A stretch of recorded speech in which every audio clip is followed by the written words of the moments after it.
ungakhuluma kodwa ngiyathanda funa ukungifundisa ukukhuluma wena ntombini vele ngikhuluma amagama amabili ngesikhathi siyayoba mpendulo ngathi amagama amabili ntombi lokuqala elokuqala ngiyathanda kodwa lesibili funa uvusa umuzi kababa ekhaya baba kunjalo nje bafundisi yebo bhuti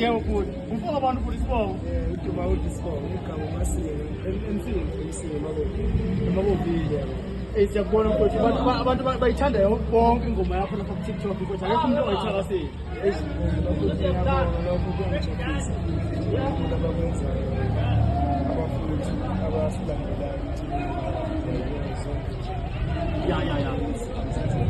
mana bhuti uwazi ukuthi ingoma yakho mhlawumbe ingahamba kangaka leli banga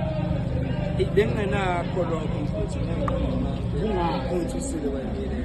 bungazi ngoba le ngoma ngiyacabanga ukuthi TikTok akekho umuntu ongayazi ibhizi ngisho umuntu ophuzayo uqhabula ngayo ukuthi angikwazi ukukhuluma lo muntu onothando lo muntu wakho ukhuluma ngayo mfowethu basithengile ngoba besingaculile o-TikTok kodwa manje siyabuza ukuthi ayi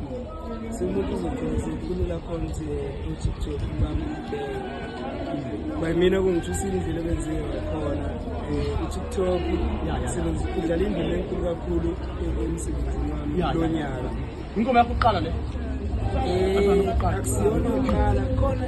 ithi nje engingayishaya ngitshelekwane simvalele ukumdedela cishe abantu abaningi babengakagxili kakhulu ko-TikTok ngalezi yakho ingakho nami ngingazange ngingatshela ukuthi into esebenza yesibili ngingasho ukuthi sebeyesithathu kulezi ezimbili mfowethu esingabanga ezizwe ukwazi ukuthi lena mhlawumbe ngabantu isigaba lothi lela ile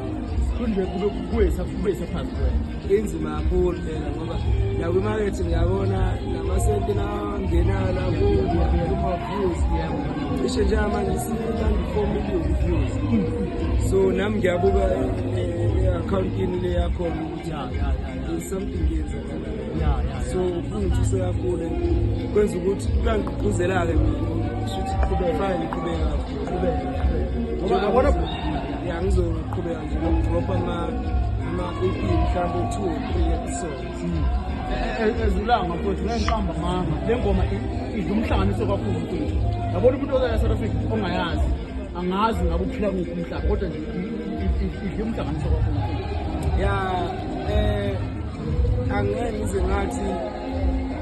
mhlawumbe iyenze okudlulele ngoba bakhona abanye abafowethu esibafikile endimeni abaculayo abenza umsebenzi ngendlela